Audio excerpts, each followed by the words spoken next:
Everyone, welcome to Artha Hub. In today's lecture, we will discuss about Nash equilibrium with the help of prisoner's dilemma. And in the previous session, we have also discussed the case of prisoner's dilemma. तो चलिए आज start करते हैं prisoner's dilemma कि उसी concept को और उसी से हम Nash equilibrium की बात करेंगे. So this is the case of Nash equilibrium, or this is the matrix in the case of prisoner's dilemma as we have discussed in the previous lecture. So यहाँ पर अब हम देख रहे हैं बेस्ट रिस्पांस की बात कर रहे हैं. प्रिजनर ए का बेस्ट रिस्पांस क्या होगा और बेस्ट रिस्पांस प्रिजनर बी का क्या होगा.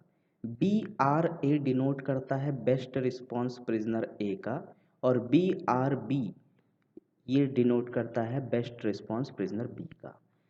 यहाँ पर देखिए जब हम कैलकुलेट कर रहे हैं बेस्ट रिस्पांस प्रिजनर ए का, तो ये जो विद इन ब्रैकेट सी लिखा हुआ है, ये जो एक्शन है, ये जो स्ट्रेटजी है, ये प्रिजनर 2 की है. ठीक है, तो बेस्ट रिस्पांस हम निकाल रहे हैं प्रिजनर ए का और इसमें हम ये देख रहे हैं पहला हम जो स्ट्रेटजी फॉलो कर रहे हैं कि प्रिजनर बी कन्फेस कर रहा है. प्रिजनर ए क्या सोच रहा है, देखिए प्रिजनर ए के पास भी दो स्ट्रेटजी है, या तो वो कन्फेस कर सकता है या डिनाई कर सकता है, और यही चीज़ एप्लीकेबल है प्रिजनर बी के केस में. उसके पास भी दो स्ट्रेटजी है, या तो वो कन्फेस कर सकता है या तो वो डिनाई कर सकता है. ठीक है, तो प्रिजनर ए और प्रिजनर बी दोनों को अलग अलग इंट्रोगेट किया जा रहा है, दोनों का आपस में कोई कम्युनिकेशन नहीं है. तो प्रिजनर ए एक्सपेक्ट कर सकता है कि प्रिजनर बी या तो कन्फेस करेगा या फिर डिनाई करेगा.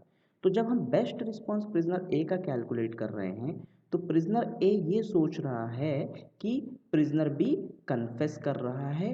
तो अगर प्रिजनर बी कन्फेस करता है, अगर प्रिजनर बी कन्फेस करता है, तो बेस्ट रिस्पांस प्रिजनर ए के लिए क्या होगा, उसे क्या चूज करना चाहिए. तो बेस्ट रिस्पांस जो प्रिजनर ए का होगा वो होगा कन्फेस का, क्योंकि अगर प्रिजनर बी कन्फेस चूज करता है और अगर प्रिजनर ए उस केस में कन्फेस चूज करेगा तो उसे केवल 5 साल की सज़ा होगी, और अगर वो डिनाई चूज करेगा तो उसे 20 साल की सज़ा होगी. तो इसीलिए जो बेस्ट रिस्पांस ए का होगा, अगर प्रिजनर बी कन्फेस को चूज करता है तो बेस्ट रिस्पांस ए का भी कन्फेस ही होगा.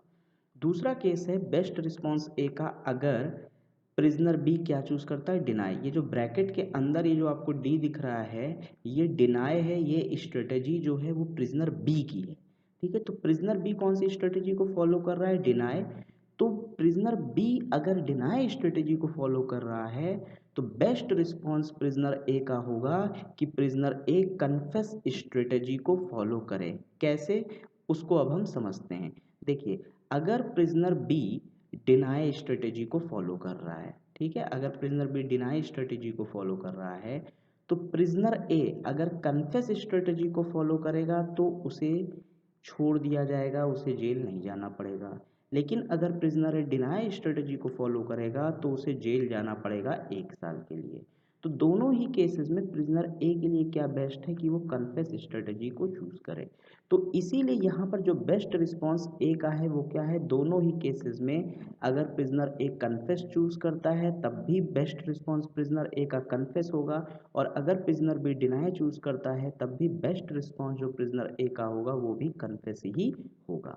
ठीक है, इसी तरीके से अब हम बात करेंगे, इसी तरीके से अब हम कैलकुलेट करेंगे प्रिजनर बी के केस में. तो अगर हम प्रिजनर बी के केस में अगर हम बात करें, तो प्रिजनर बी के केस में देखिए अब यहाँ पे प्रिजनर बी क्या सोचेगा कि प्रिजनर ए अगर कन्फेस करता है, ये देखिए यहाँ पर ये अब हम बेस्ट रिस्पांस प्रिजनर बी की बात कर रहे हैं. ठीक है, किसकी बात कर रहे हैं, बी की.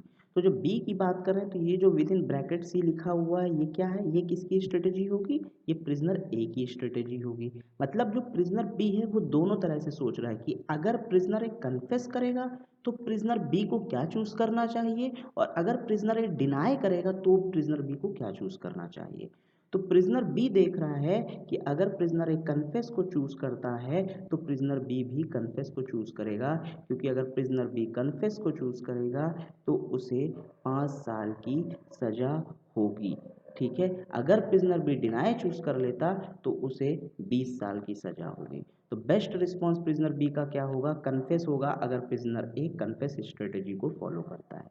दूसरा बेस्ट रिस्पॉन्स प्रिजनर बी का क्या होगा, अगर प्रिजनर ए डिनाई कर रहा है, तो अगर प्रिजनर ए डिनाई कर रहा है तब भी प्रिजनर बी के लिए बेटर है कि वो कन्फेस स्ट्रेटजी को फॉलो करे, क्योंकि अगर वो कन्फेस करेगा, प्रिजनर बी कन्फेस करेगा तो उसे जीरो यानी कि उसे छोड़ दिया जाएगा, और अगर वो डिनाई करेगा तो उसे 1 साल की सजा होगी दोनों ही केसेस में। ठीक है, तो हमने ये देखा कि बेस्ट रिस्पॉन्स चाहे वो पर्सन ए का हो या पर्सन बी का हो, दोनों ही केसेस में, ठीक है, बेस्ट रिस्पॉन्स ए का क्या है, कन्फेस है, ठीक है, और बेस्ट रिस्पॉन्स बी का भी क्या है, कन्फेस है। ठीक है, तो ये जो आपका पोर्शन है ये -5 -5, दिस इज, यहाँ पे क्या हो रहा है, यहाँ पे दोनों के बेस्ट रिस्पॉन्स, प्रिजनर ए का बेस्ट रिस्पॉन्स और प्रिजनर बी का बेस्ट रिस्पॉन्स इंटरसेक्ट कर रहा है। ठीक है, तो जिस जगह पर जहाँ पर दोनों प्लेयर्स के यानी कि जो प्रिजनर ए और प्रिजनर बी दोनों के बेस्ट रिस्पॉन्स इंटरसेक्ट करते हैं, उसे हम नैश इक्विलिब्रियम के नाम से हम जानते हैं।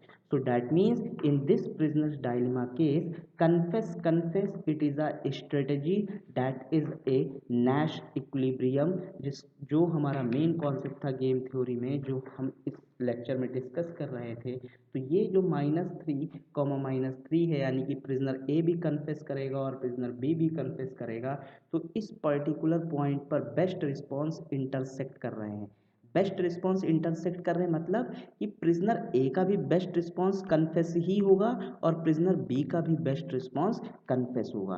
तो कन्फेस दोनों की स्ट्रेटजी है, वॉटेवर मतलब जो प्रिजनर ए है वो दोनों ही केस में कन्फेस को फॉलो करेगा, चाहे प्रिजनर बी कन्फेस करे या डिनाई करे, इससे कोई फर्क नहीं पड़ता, लेकिन प्रिजनर ए के लिए ये बेटर है कि वो हमेशा कन्फेस स्ट्रेटजी को ही फॉलो करे, चाहे तो प्रिजनर बी कन्फेस करे या डिनाई करे। सेम यही थिंग प्रिजनर बी के साथ है कि प्रिजनर बी हमेशा कन्फेस स्ट्रेटजी को फॉलो करेगा, चाहे प्रिजनर ए कन्फेस स्ट्रेटजी को फॉलो करे या प्रिजनर बी डिनाई स्ट्रेटजी को फॉलो करे। So in this case we have seen that the both prisoner A and prisoner B best response intersecting in this particular area C, and this C, it is a Nash equilibrium. Intersection of best response is known as Nash equilibrium. So in this particular case this confess it is your Nash equilibrium, ये हमारा Nash equilibrium इस case में होगा। अगर आप यहाँ पर ध्यान से देखिए तो ये जो कन्फेस है, यहाँ पर ये डोमिनेंट स्ट्रेटेजी भी है, क्योंकि प्रिजनर ए और प्रिजनर बी ये दोनों के लिए बेस्ट है कि वो कन्फेस स्ट्रेटेजी को फॉलो करें।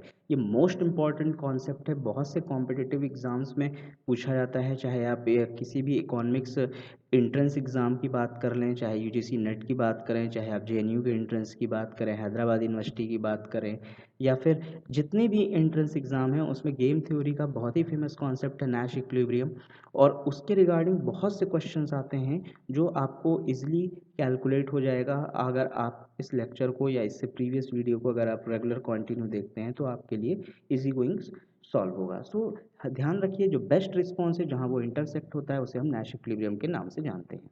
Clear? So intersection of best response is known as Nash equilibrium, so this is the case. Clear? So a pair of strategy is a Nash equilibrium if A choice is optimal given B's choice and B's choice is optimal given A's choice। मतलब जो prisoner ए की choice है वो optimal है, ठीक है, prisoner ए की choice क्या है, ऑप्टिमल है, बेस्ट है प्रिजनर ए के लिए, चाहे प्रिजनर बी कोई भी चॉइस को फॉलो करे, और सेम इसी तरीके से जो प्रिजनर बी की चॉइस है वो ऑप्टिमल है, मैक्सिमम है, उसके लिए बेस्ट है, चाहे फिर प्रिजनर ए किसी भी स्ट्रेटेजी को फॉलो करे। ठीक है, neither person knows what the other person will do when he has to make his own choice of strategy, but each person may have some expectation about what the other person choice will be। Prisoner A को ये नहीं पता कि prisoner B कौन सी strategy को follow करेगा, लेकिन एक सर्टेन एक्सपेक्टेशन होगी प्रिजनर ए को कि वो इस स्ट्रेटजी को फॉलो कर सकता है, और सेम यही थिंग प्रिजनर बी पे भी लागू होती है कि उसे भी एक एक्सपेक्टेशन होगी कि प्रिजनर ए कौन सी स्ट्रेटजी को फॉलो कर सकता है। सो this is the case of the Nash equilibrium.